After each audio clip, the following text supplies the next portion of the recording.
Anto, kalau dipanjangin namanya lebih panjang daripada nama kantor saya. Jadi Suryanto Nur Hidayat Bagus Mataram alias Anto dari OJK Otoritas Jasa Keuangan Solo. Kita santai ya, kalau kita periksa nggak santai, nggak boleh soalnya sama bapak. Mesti aturan mesti benar, harus di Pak. Kalau ini kita santai aja, kita diskusi aja. Oh, dapat apa? Pesan dari Pak Gibong, lampu nyala semua.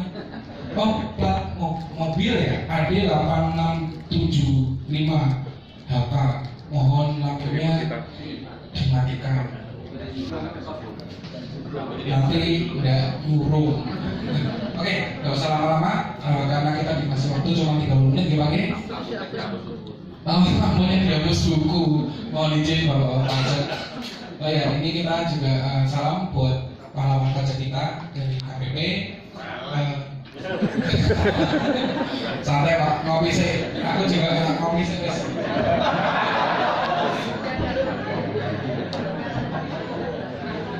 Oke, yang pertama adalah terkait dengan pembagian laba sesuai dengan ketentuan modal minimum.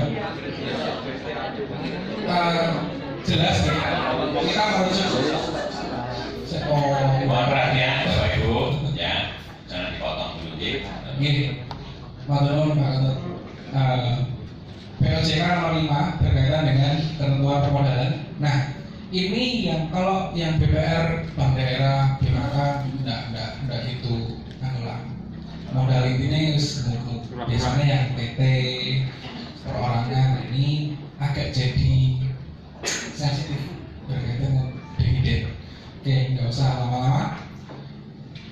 Intinya BPR yang masih berkutat di antara 3 miliar dan 6 miliar itu, ketentuan ini dibuat untuk mendorong BPR supaya kuat permodalannya. Intinya cuma itu aja.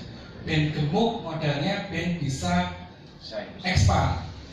Bahasanya campur-campur kan, ada Jawa, Indonesia sama Inggris. Ben Rapopo, saya nggak ngerti ya.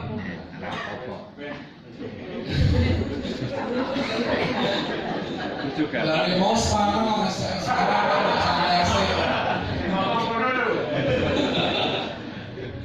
Oke, intinya minimum akarnya 8% atau 12% di 2019. Oke. Terus kalau DPR di bawah 3 miliar pada saat ketentuan 2015 dibuat harus sampai 6 miliar di 2019. Kembali ya, dan di bawah 3 miliar itu harus 3 miliar dulu. 3 miliar harus sampai 6 miliar di 2019. Aku yang punya ibarat wes komen itu gitu. Nah, yang jadi masalah adalah dividen. Yang dua ini pengennya dari itu dividen. Ketentuan ini bilang kose yang belum 6 miliar gak oleh. Intinya cuma itu aja. Pasal 12 itu tidak boleh distribusi laba kalau akarnya 12% dan modal intinya 8%. Kalau di 2019 nanti, sampai 2019. Pasal 15 jelas-jelas kata Anto dilarang distribusi laba kalau modal inti belum mencapai 6 miliar. Membagi dividen tidak boleh. Distribusi laba istilah hukumnya. Nah, juga nggak boleh kalau misalnya sudah mencapai 6 miliar terus membagi laba yang mengakibatkan modal ini turun menjadi 6 miliar. Itu juga nggak boleh. Harus tetap terjaga di 6 baru boleh bagi dividen. Contoh gampang gini, ada satu BPR modal intinya 6,3, yo bagi dividennya aja 500 juta, 200 juta lah ya cukup. Kasih 100 juta lah buat kalau pemeriksaan masuk biasanya kan ada koreksi gitu kan. Nah itu kasih spare dulu. Nah intinya gitu. Nah yang penjelasan pasal 15 itu distribusi laba itu apa sih? Dividen. Pemegang saham itu haknya apa? RUPS dan dividen. dividen ini ketika dibayarkan menjadi penghasilannya pemegang saham, bapak-bapak pajak ya, penghasilan berarti kena pajak PPh 21 ya. Ya itulah final ya. Nah, kena pajak. Terus sama pengurus TATM itu juga kena pajak. Intinya kalau misalnya pembagi belum mencapai atau sudah mencapai tapi berkurang, itu tidak boleh bagi laba. Beberapa kali sudah pernah sharing dengan pengawas juga. Saya juga pernah masuk juga bahwa BPR ada yang bagi laba, terus kita koreksi akhirnya. Nah, kadang BPR suruh balikin, Bapak kita juga udah bayar pajak, gimana dong? Ya, kalau dari sisi ketentuan, kalau sudah keluar berapa, kita mau menjadikan modal inti turun, ya dikembalikan semuanya. Sudah terlanjur bayar pajak, ya sudah resiko. Tapi pada intinya ketika sudah keluar dari laba yang ditahan, harus kembali. Tidak boleh membagi laba. Walaupun sudah bayar pajak, nanti kalau berkaitan dengan sudah terlanjur bayar pajak, nanti monggo dari pajak nanti bisa menjelaskan mungkin kalau ada waktu. Tapi dari sisi ketentuan OJK, berapapun keluar dari laba ditahan ketika itu melanggar ketentuan miliar, kembali seutuhnya, termasuk sudah terlanjur bayar pajaknya. Itu ketentuan ini sanksinya keterguruan tertulis dan penurunan tingkat kesehatan bank kalau tidak mau mengembalikan. Kalau sudah kembali ya wis lah. Gitu bapak-bapak, untuk ketentuan permodalan kita sudahi. Nah ini kita hot topic ke PPAP.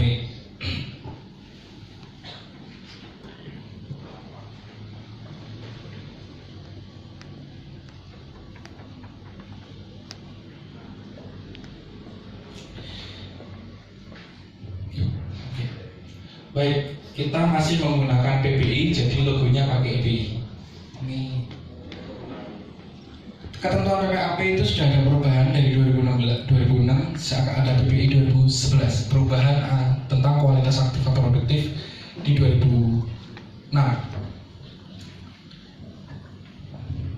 Pada intinya kita semua menggunakan SAK etap. SAK etap dengan SAP, SAK itu agak jadi anak tiri, babnya sedikit, ketentuannya itu rada keras menurut saya. Tuku apa berbagi. Kalau di SAP SAK masih mending beli apa iso diamortisasi, beli apa jadi persediaan. Di sini tidak ada poinnya itu. Nah, ini sekilas saja. PPAP umum 5%, PPAP khusus 5, 50, 10, 50, 100%. Bapak Ibu bisa pun ngelontok, udah ngerti. Dikurangi nilai agunan. Nah, kuncinya ada di agunan yang diikat dengan prudent. Kalau nanti kaitannya dengan PPAP, nanti saya jelaskan lebih lanjut. Oke, nah nilai agunan ini kan menjadi polemik antara laporan keuangan fiskal dan laporan keuangan bisnis yang dilaporkan rutin ke OJK. Nah, di sini kuncinya adalah agunan. Pertama, misalnya ketika kredit itu menjadi macet, yang mengcover nilai PPAP adalah agunan. Okay? Makanya salah satu solusi kalau misalnya PPAP-nya ini terkoreksi terlalu tinggi baik dari kacamata fiskal, gunakan agunan yang prudent.